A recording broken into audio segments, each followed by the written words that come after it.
Vamos entonces esta mañana, hermanos, a abrir nuestra Biblia en 1 Corintios.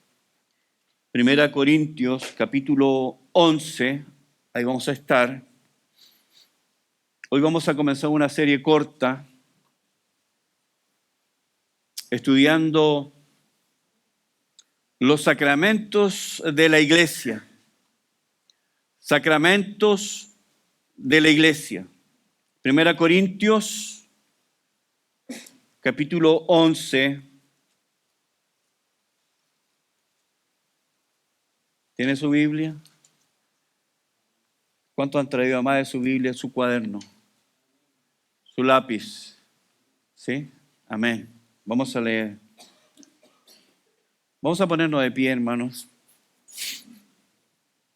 Es una costumbre que hemos estado perdiendo, ponernos de pie cuando leemos la Escritura. Y lo hacemos porque queremos dar honra a la palabra.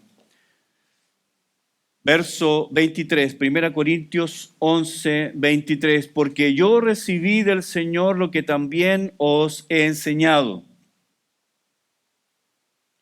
Que el Señor Jesús, la noche que fue entregado, tomó pan.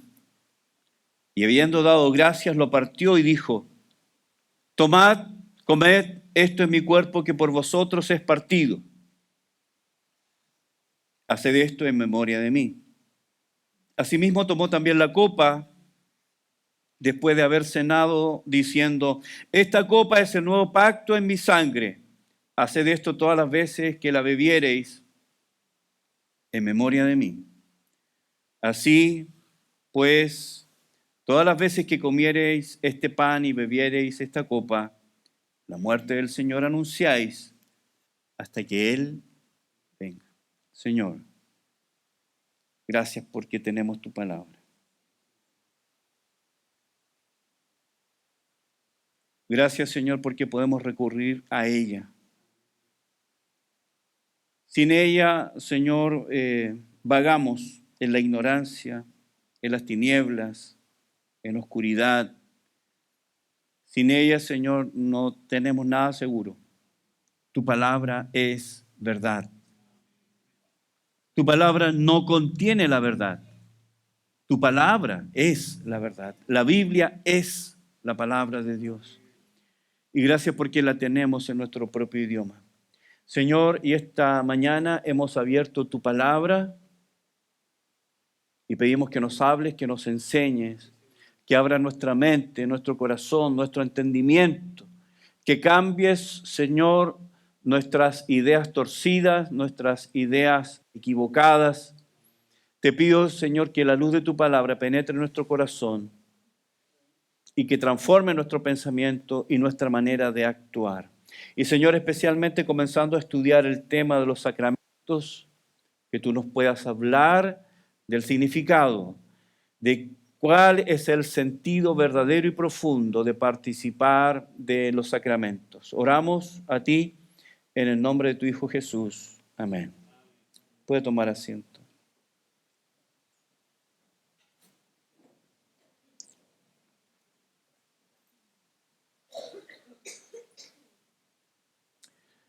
La iglesia a la que yo asistí, siendo niño, ya está bien avanzado la adolescencia, me recibió como miembro en plena comunión, cuando yo tenía recién 13 años. Bueno, no entendía realmente lo que significaba ser considerado un miembro en plena comunión. No lo entendía. Tenía 13 años. Pero bueno, de alguna manera me sentía importante cuando la iglesia tenía que tomar alguna decisión y el hermano que dirigía la sesión decía: los hermanos que estén en plena comunión pueden votar. Entonces yo, teniendo 13 años, me sentía importante levantando la mano porque tenía 13 años. Bueno, eso me daba un estatus que mis hermanos no tenían. Cada cierto tiempo la iglesia a la que yo, como dije, asistía en ese tiempo, celebraba la Cena del Señor. Quiero decir algo respecto de eso. El tiempo en que la iglesia en particular celebra la Santa Cena es un tema de cada iglesia. Hay algunas iglesias, por ejemplo, que celebran cada domingo la cena, cada domingo. Y hay otras iglesias que celebran la cena 2 veces al año. Bueno, una la considero excesiva y la otra la considero bastante escasa. Yo personalmente creo que la cena del Señor debe celebrarse con cierta frecuencia. No debe ser tan seguido como para llegar a banalizarse, pero tampoco debe ser tan a lo lejos como para que suene como algo extraño. La iglesia a la que yo me estoy refiriendo, la iglesia de mi niñez, cuando celebraba la Santa Cena, como dije, lo hacía bastante a lo lejos y comenzaba con el rito de lavar los pies. Algunas iglesias tienen ese rito. Y esta iglesia lo tenía. Así que cada vez que llegaba a la iglesia y estaba todo dispuesto para la Santa Cena, comenzando con el ritual de lavado de los pies, lo que realmente me importaba en ese momento no era la cena en sí, sino me preocupaba si me había lavado los pies o no. Eso me preocupaba. Bueno, lo que quiero decir, hermanos, es que en ese entonces mi idea, mi concepto, el conocimiento que yo tenía respecto de la cena del Señor era bastante escaso. No entendía mucho. Y creo, hermanos, que la iglesia en general adolece de información respecto de este tema en particular y de los sacramentos en general. Creo que entendemos poco lo que es la cena del Señor. Sabemos que es un tiempo importante, que tiene cierta solemnidad, pero creo que nos falta entender todavía un poco más el significado profundo de lo que significa participar de la cena del Señor. Creo que, como en mi caso, muchos de nosotros hemos participado de la cena sin entender lo que realmente significa. Participamos de la cena, sabemos que tiene cierta solemnidad, sabemos que es importante, sabemos que debemos ser respetuosos, pero no entendemos todavía lo que la cena es. Hermano, la Santa Cena, el sacramento de la Santa Cena, era una parte importante de la vida de la iglesia del primer siglo. La evidencia está en Hechos 2:42, cuando Lucas nos dice que ellos, la iglesia, los hermanos del primer siglo, la iglesia naciente, perseveraba. Ese verbo indica que ellos lo hacían de manera continua y perseveraban en 4 cosas. Primero, doctrina. La iglesia naciente, la iglesia llamada también primitiva, la iglesia del primer siglo, la iglesia apostólica perseveraba en doctrina. A veces he oído por ahí y pareciera que fuera la tendencia normal, habitual de algunas denominaciones que dicen, no, aquí no enseñamos doctrina porque la doctrina divide. Quiero decirle, hermano, que la doctrina está dada por Dios para dividir. Si no tuviéramos doctrina, creeríamos lo mismo que cree el Islam, el Bahá'í, los mormones, los testigos de Jehová. Pero puesto que tenemos doctrina, nos divide, nos separa. Cristo no vino a este mundo, Él dijo, yo no he venido a este mundo a traer rosas, flores, he venido a traer espada, disensión, porque la doctrina divide. Pero estoy predicando otra cosa. Pero la iglesia perseveraba en la doctrina de los apóstoles, en la comunión unos con otros. Este sábado vamos a tener una gran oportunidad de participar de la comunión, celebrando las fiestas patrias. Y luego dice, en el partimiento del pan. Eso es la cena del Señor. Partir el pan es una forma de hablar de la cena del Señor. Y la cuarta cosa que la iglesia perseveraba era en las oraciones. Entonces, hermanos, la cena del Señor ha sido el sacramento central de la iglesia cristiana a lo largo de la historia.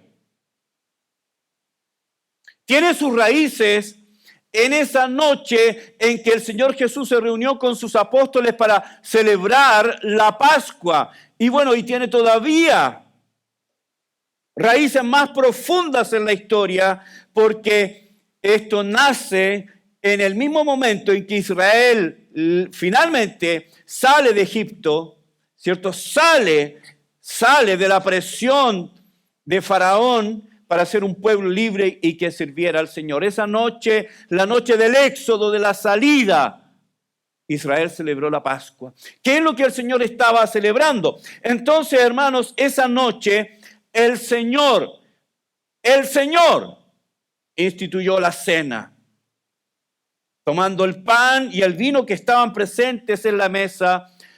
Intencionalmente Él cambió algunas palabras de la liturgia y nombró al pan como su cuerpo y el vino como su sangre.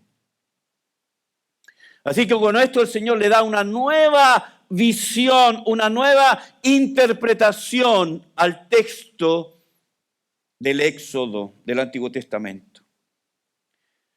A vista de algunos comentaristas, es ahí donde realmente comienza el Nuevo Testamento. Porque ustedes saben que la palabra testamento también se puede traducir como pacto.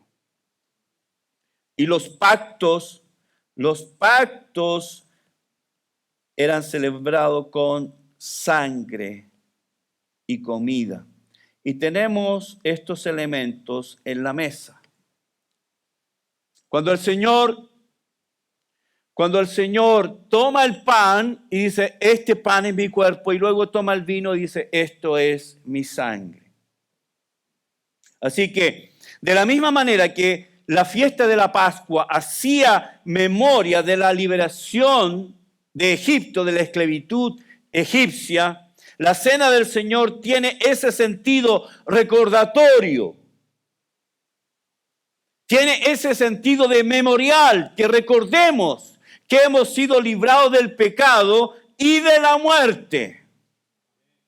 La muerte del Señor es, como dije, el tema central del cristianismo. Por lo tanto, la cena, el sacramento de la cena, no es un relleno de la iglesia. No estamos rellenando acá. No estamos porque no tenemos nada más que hacer. Entonces, tomemos la cena una vez al mes. Hermanos, este es un sacramento central, vital, fundamental de la iglesia cristiana.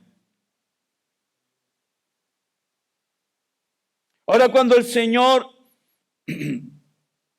da instrucciones de que esto se repita, haced esto en memoria de mí, nos indica que la cena, este sacramento, no es opcional para la iglesia de Jesucristo.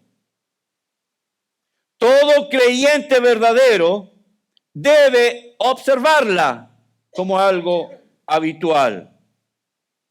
Un creyente que no participa, un creyente que no tiene el hábito de participar en este sacramento, en la cena, llega a constituirse en un pecado, puesto que es un mandato. No es una opción, es un mandato. Si usted lee los verbos, están en imperativo. Tomad, comed, haced esto en memoria de mí. Así que el Señor instituyó la cena como memoria perpetua para sus seguidores. De tal manera que cada creyente pudiera reflexionar, pensar, meditar, recordar. Y esto es el tema, recordar La cena nos sirve para recordar. La cena tiene como propósito recordar la muerte, la pasión, el sacrificio, la entrega de nuestro Señor en beneficio nuestro. ¿Qué es un sacramento? ¿Qué es un sacramento? ¿De qué hablamos cuando hablamos de sacramento? Bueno, la palabra sacramento proviene del latín sacramentum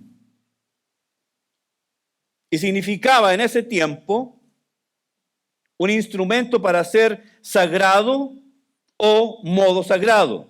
La palabra sacramento designa aquellas ordenanzas o prácticas a las que el Señor mismo les adjudicó un significado especial. Eso es un sacramento.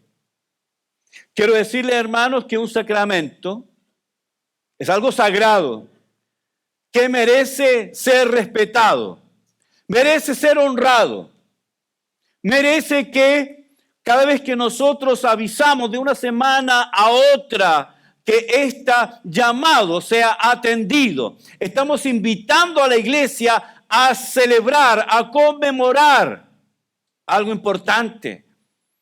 Como dije, y permítanme la repetición, no estamos rellenando nada, no estamos rellenando nada en el ritual del culto. Esto es la parte central del culto. El sacramento es entonces, hermanos, una ordenanza instituida por el Señor a la que nosotros debemos considerar con el mayor de los respetos. Es algo que la iglesia considera como sagrado. Ahora, hablando un poco de los sacramentos, en todo sacramento, y lo vamos a ver también con el bautismo, que es el otro sacramento, entre paréntesis, permítanme decirles que la Iglesia Católica, Apostólica y Romana considera 7 sacramentos. 7. Bautismo, confirmación, el matrimonio, la extremunción, la Eucaristía, 7. La iglesia protestante, la iglesia evangélica solamente considera 2, la cena y el bautismo. En todo sacramento, entonces, tenemos un signo y una realidad. ¿Ok? El signo es elemento visible, material. Es la representación de la realidad que es la verdad espiritual, pero que es invisible. En el caso de los sacramentos, el signo es secundario, exterior y visible. Y la realidad es primaria, es interior e invisible. Se lo voy a explicar de la siguiente manera. En el bautismo, en el sacramento de la cena, tenemos la copa y tenemos el pan. Son 2 elementos. Esto es lo que el sacramento llama signo. En este caso, esto es secundario, es exterior y es visible. Lo tenemos acá. Lo tenemos acá. Es visible. Pero en el sacramento, como dije, hay un signo, pero eso nos lleva a una realidad. Es algo visible, es una manifestación visible, es una manifestación, cierto, popular, si lo podríamos llamar de esa manera. Cada persona puede verlo, es visible, pero es secundario y es exterior. Lo importante es la realidad, porque la realidad es primaria, es interior y es invisible. ¿Cuál es la realidad? Cuando celebramos el sacramento de la Santa Cena, estamos recordando la cruz, la muerte. Estamos recordando el cuerpo del Señor que fue partido y su sangre que fue derramada. Entonces, hermanos, en el caso de la cena, el signo son los elementos representativos.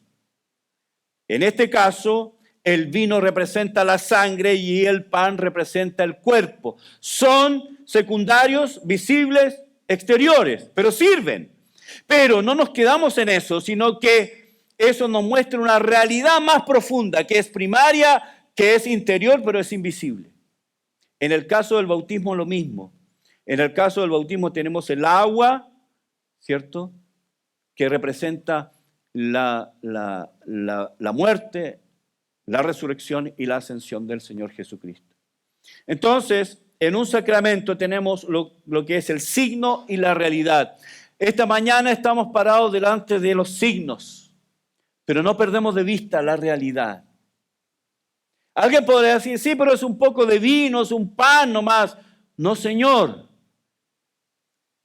No, Señor, porque los signos son importantes.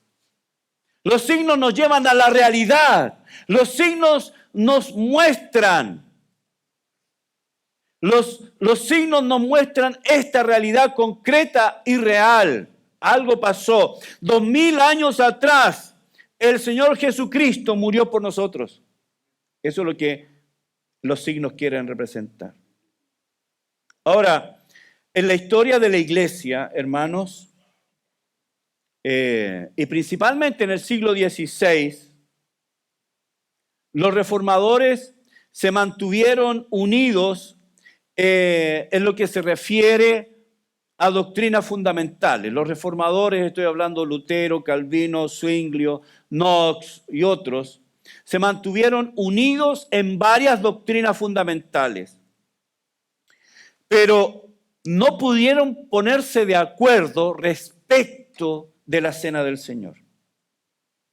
No hubo opinión unánime en lo que respecta a la cena del Señor y específicamente en lo que respecta a la presencia de Cristo en el sacramento.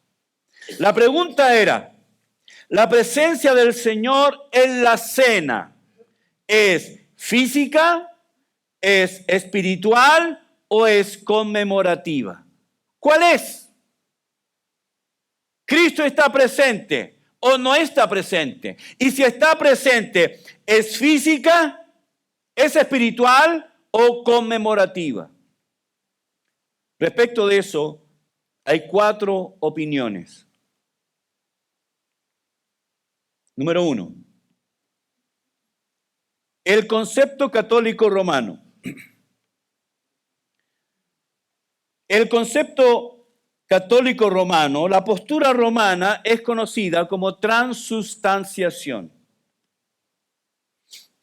Y es el término que usa la Iglesia Católica Romana para denotar la idea que durante la ceremonia de la Eucaristía, el pan y el vino, cuando el sacerdote eleva la hostia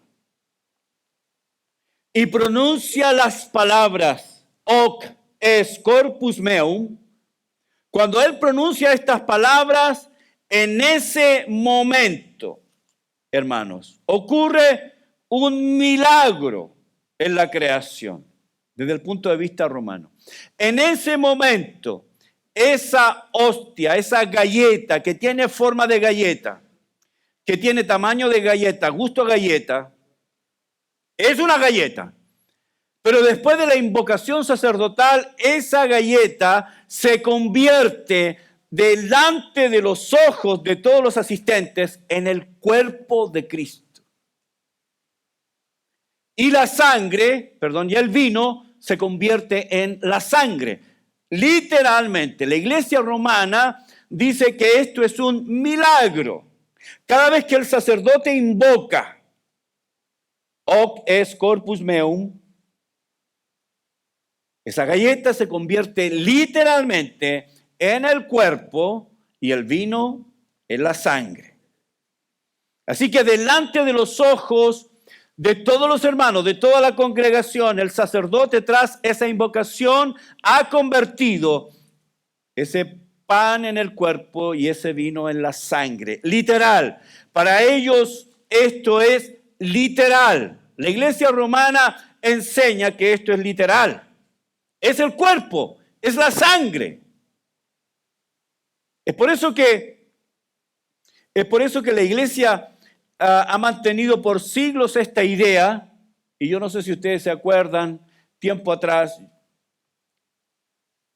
cuando nos daban pan y de repente no queríamos comer, decía alguien, les decía, no quiero pan, tú quieres, nadie quería, la voy a botar, no lo botes. Es el cuerpo de Cristo. Y la única manera de botarlo era que tú tenías que darle un beso y botarlo. ¿Por qué? Porque era el cuerpo. O cuando la gente pasa por una capilla, por una iglesia católica, la gente se persigna, ¿no? ¿Por qué? Porque ahí está. Porque en la última Eucaristía sobró pan y sobró vino. Entonces eso debe ser guardado rigurosamente. Los sacerdotes guardan hasta las migas. ¿Por qué? Porque es el cuerpo. Y esto para la Iglesia Católica no es fantasía, es una realidad. Tras la invocación sacerdotal, el pan se convierte en el cuerpo y el vino se convierte en la sangre.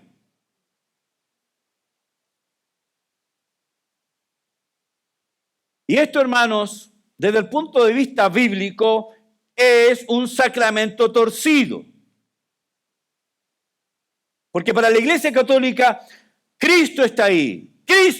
Entonces la presencia de Cristo es física y real, y medible y concreta. Creo que soy ignorante en eso, que algunos sacerdotes incluso impiden que la gente tome la hostia, él la pone en la boca, porque es tan sagrado que nadie más lo puede tocar. Entonces, literalmente, hermanos, esto ocurre literalmente. Tiempo atrás asistí a un funeral y estaba con otros pastores amigos que teníamos en común esta persona que había fallecido. Y cuando el sacerdote estaba oficiando ya la Eucaristía, yo les dije a ellos, prepárense para el milagro. Prepárense para el milagro. Cuando el sacerdote levante la hostia, en ese momento y a vista nuestra, esa galleta se convertirá en el cuerpo y la sangre.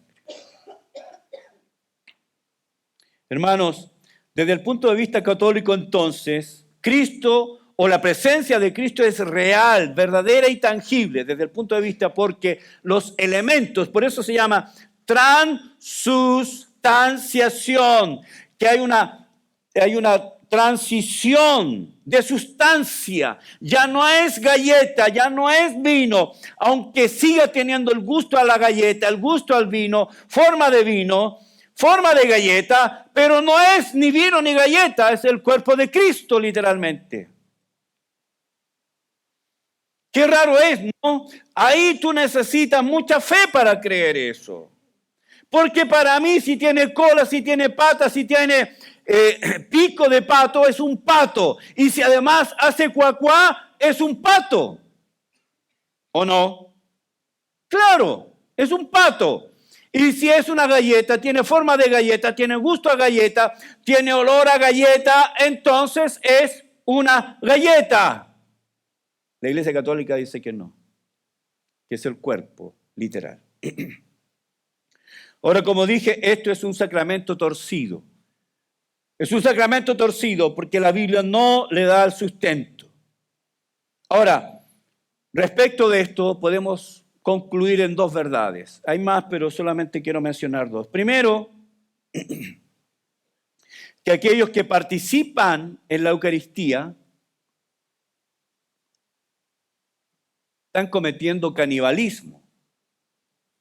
Porque si el pan es el cuerpo y lo está comiendo, está cometiendo canibalismo. Porque están comiendo carne humana y bebiendo sangre humana. Y lo segundo, que todavía creo que es peor, que Esto es una otra vez y otra vez la muerte de Cristo. Cristo tiene que estar muriendo y seguir muriendo. En este mismo momento, en alguna parte del mundo, se está oficiando una Eucaristía en donde Cristo tiene que morir. Y en otro lugar, un rato más, y Cristo tiene que morir. Y en otro lugar, en otro rato más, y Cristo tiene que morir. Cristo sigue muriendo y volviendo a morir. Y eso indica una segunda cosa, que creo que todavía es peor, que el sacrificio de la cruz no es suficiente para la Iglesia Católica. Que lo que hizo Cristo en la cruz no es suficiente, porque Él tiene que seguir y seguir muriendo. Cristo está todos los días muriendo, volviendo a morir. Y eso indica que lo que hizo Cristo en la cruz no es suficiente. Este es el mensaje del diablo. Lo que Cristo ha hecho en la cruz no es suficiente. Por eso toda la carga y la responsabilidad de la salvación recae en el creyente. Penitencias, buenas obras, confesiones, peregrinaciones, etcétera, etcétera, con tal de privarme de algunos siglos en el purgatorio. Todo es condicional. ¿Por qué? Porque la muerte de Cristo no es suficiente. Entonces, el primer concepto es el católico romano con la transubstanciación. El segundo es el concepto luterano. ¿Qué decía Lutero? Como dije, los reformadores en esto no pudieron ponerse de acuerdo. Habían posturas completamente disímiles. Lutero rechazó de plano la postura romana de la Cena del Señor, pero él la sustituyó por otra que le llamó consubstanciación. Consubstanciación. ¿Recuerdas la otra? Transubstanciación. Lutero la menciona como consubstanciación. En palabras sencillas, el concepto luterano es que el pan y el vino siguen siendo pan y vino. ¿Ok? Para Lutero el pan y el vino siguen siendo lo que son. No hay cambios. No hay cambios. Pero desde el punto de vista luterano, en la Cena del Señor hay una presencia real, misteriosa y milagrosa de la persona completa de Cristo. Su cuerpo y sangre están en, bajo y con los elementos. En otras palabras, para Lutero, el vino sigue siendo vino y el pan sigue siendo pan, pero Cristo está presente ahí. Cristo sigue estando presente. Para Lutero, la presencia de Cristo en la cena es real junto con las sustancias, por eso es consubstanciación. La presencia de Cristo está en las sustancias, sin que se transformen, por supuesto. De esta manera, Lutero,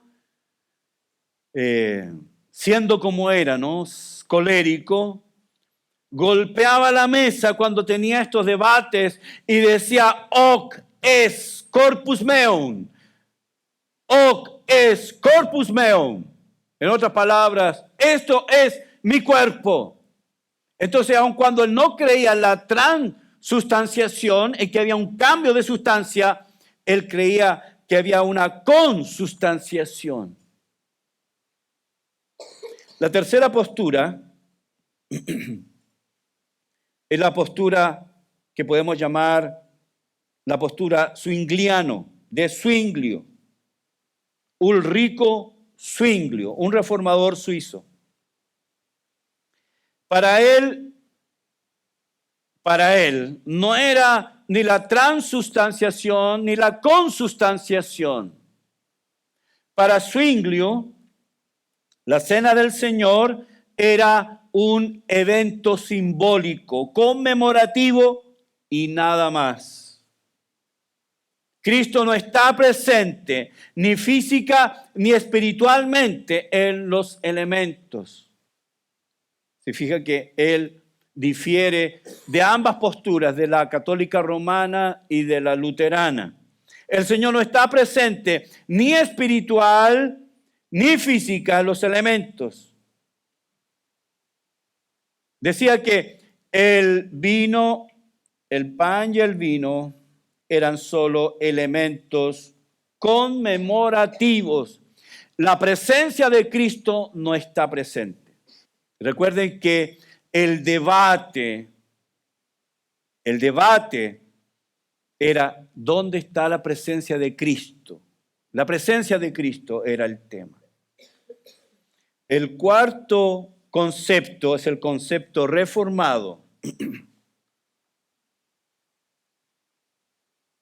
El punto de vista reformado de la Cena del Señor busca un punto medio entre Lutero y Zwinglio. Un punto intermedio entre ellos.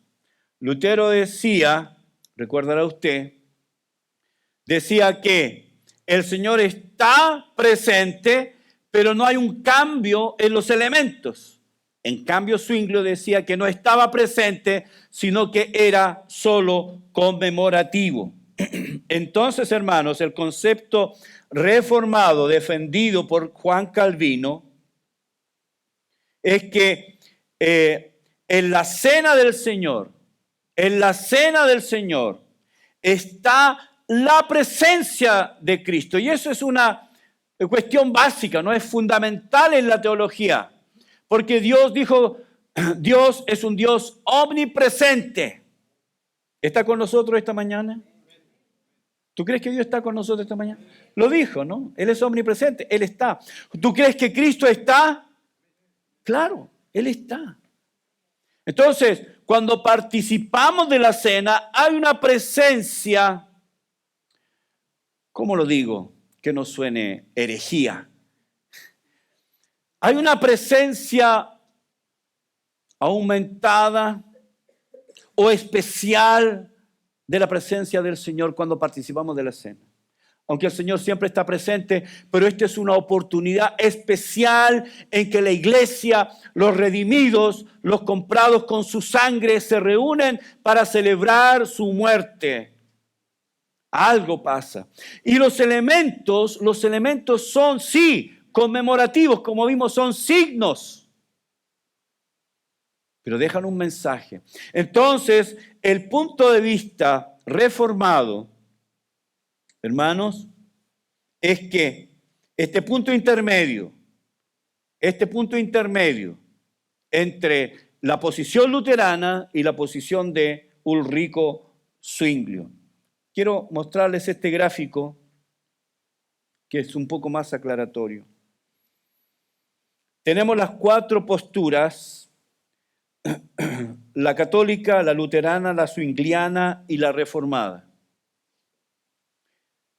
En la católica, la presencia de Cristo es literal y física, con la transubstanciación. La luterana es física sacramental, es decir, están los elementos sin que los elementos cambien. En la zwingliana es solo simbólica y memorial.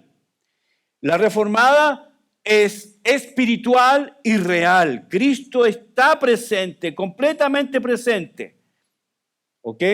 En cuanto a la naturaleza de los elementos, la católica dice que los elementos se transforman en el cuerpo y la sangre. La luterana dice que Cristo está en, con y bajo los elementos. Todavía Lutero quedó pegado al tema de los elementos, el pan y el vino. La zwingliana dice, en cambio, que los elementos son símbolos, no hay presencia. La reformada dice que los elementos no cambian, pero Cristo está presente. En cuanto a si es un medio de gracia, la católica dice que sí, la luterana dice que sí, Zwinglio dice que no y la reformada dice que sí. Cuando hablamos de medios de gracia, son esas formas, ciertos elementos que la iglesia pone a disposición de los hermanos de la asamblea para que podamos crecer en la gracia. Son medios de gracia. ¿Quién defendía esto? Bueno, la primera la Iglesia Católica, la segunda Lutero, la tercera Zwinglio y la cuarta Calvino. Eso es.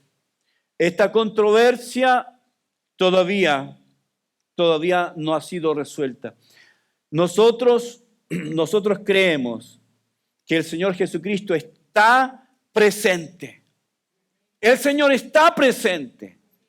Aun cuando los elementos no cambian, no necesitan cambiar. Son signos, como lo dijimos, pero el sentido está, la realidad está. Cristo está presente esta mañana en medio nuestro cuando participemos del pan. Por esto es un sacramento sagrado que merece todo el respeto, toda la consideración. No es algo que nosotros podemos tomar a la ligera. La próxima semana voy a hablar sobre cómo no debemos tomar la cena. Lo dice Pablo, 1 Corintios 11. ¿Cuál es la manera en que debemos participar de la cena? Y ahí dice que no podemos ser livianos. Hermanos, esto no es un juego. Esto no es venir y probar un pan sin levadura y un poco de vino. Es mucho más que eso. El Señor Jesucristo está presente acá. Y todo lo que hacemos lo hacemos delante de Él. Él conoce nuestro corazón, conoce nuestra vida, conoce nuestra actitud cuando nos paramos frente a la mesa del Señor. El Señor sabe si estamos jugando con el pecado o no. El Señor sabe si estamos jugando en nuestra vida espiritual o no. Él sabe si nos hemos arrepentido o no. Él lo sabe. Él sabe si yo vengo a la mesa de manera liviana, como... Hermanos, es un sacramento. Recuerde que Pablo menciona en 1 Corintios 11 que algunos creyentes habían muerto. ¿Recuerdan cuando hablamos del pecado de muerte? Precisamente era por el tema de la cena del Señor. Por eso Pablo dice, pruébese cada uno. Pruébese, porque Cristo está aquí.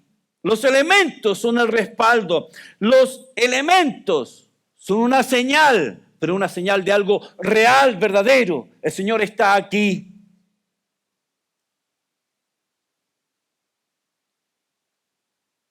Quiero terminar con esto.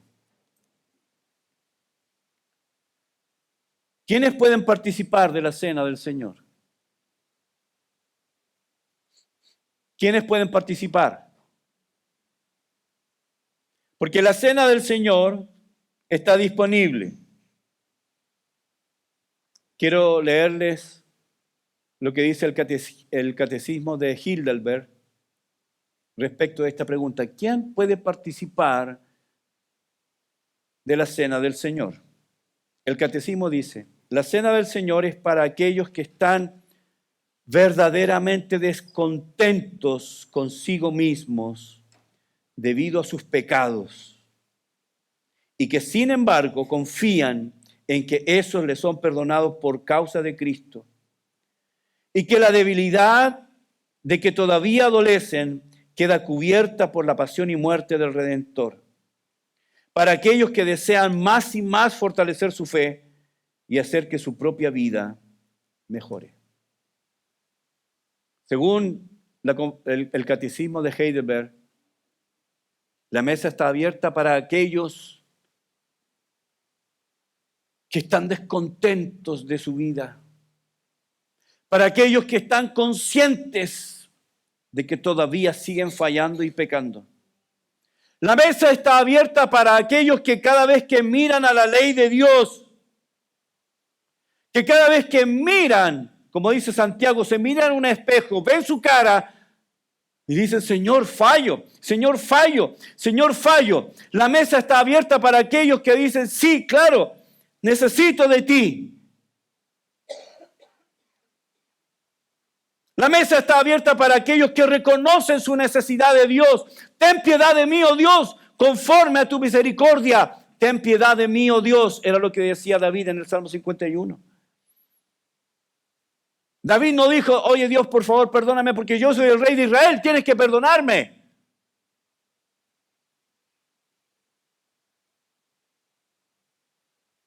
Los humanistas decían, bueno, Dios tiene que perdonar. Ese es su trabajo. David decía, perdóname por tu piedad y por tu misericordia. La mesa está abierta para aquellos que saben, que reconocen. No están ocultando nada, no están ocultando su pecado, sino para aquellos que vienen delante del Señor y con un corazón desgarrado, sin ocultar nada. Como lo he mencionado anteriormente, sino que salvajemente honestos. Aquellos que vienen delante del Señor a pedir perdón y no excusan. Sí, claro, Señor, estoy pecando, pero mira a mi mujer. Claro, Señor, ¿cómo no voy a pecar? Mira a mi esposo. El esposo que tú me diste. Eso no es confesión de pecado. La cena del Señor está disponible para aquellos que le dicen al Señor, Señor, pequé y pequé porque preferí pecar antes de obedecer. Preferí el deleite del pecado al deleite de hacer tu voluntad. Preferí eso. Para mí fue más atractivo juzgar a un hermano, criticar a un hermano. Para mí fue más atractivo mirar cuando no debía mirar. Fue más atractivo para mí que obedecerte. Señor, estoy en bancarrota. Todavía tengo una debilidad de la que adolezco. Señor, ayúdame. La mesa del Señor está abierta a todos ellos que con razón sincero vienen buscando el perdón para recibir fuerza, para seguir adelante.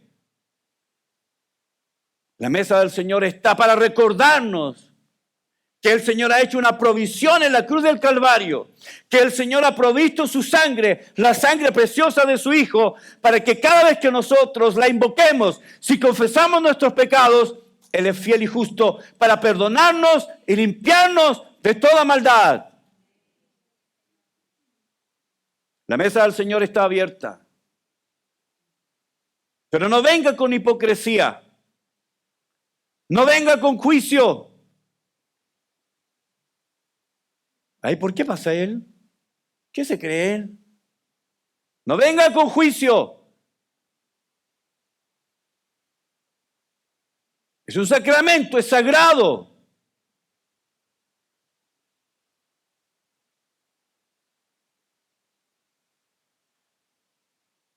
Venga el Señor tal como está, pero venga. Y si antes de pasar tiene que confesar, confiese. Si tiene que perdonar, perdone. Si tiene que pedir perdón, pida perdón. Si tiene que restaurar algo con su hermano, restáurelo. Haga todo lo posible. A veces no es posible, pero haga todo lo posible. ¿Quién puede participar de la mesa del Señor? Primero tiene que haber nacido de nuevo, haber hecho profesión pública de su fe. Tercero, debe tener una fe viva en Cristo. Número 4, alguien que se examina a sí mismo y no vive de manera liviana o indigna delante del Señor. Vive a cuentas con Dios, confesando su pecado, confesando su pecado. Hermanos, esta es la dinámica del reino. Confesar su pecado, sigue caminando, confiesa tu pecado, sigue caminando. No lo ocultes, no lo justifiques. Porque recuerden lo que dijo San Agustín, una frase que a mí me encanta. El que cubre sus pecados, Dios lo descubre. Pero el que descubre sus pecados, Dios lo cubre. Proverbios 28:13. El que encubre sus pecados no prosperará, pero el que los confiesa y se aparta alcanzará misericordia. Hermanos, estamos parados delante de la mesa del Señor esta mañana y los voy a invitar que se pongan de pie.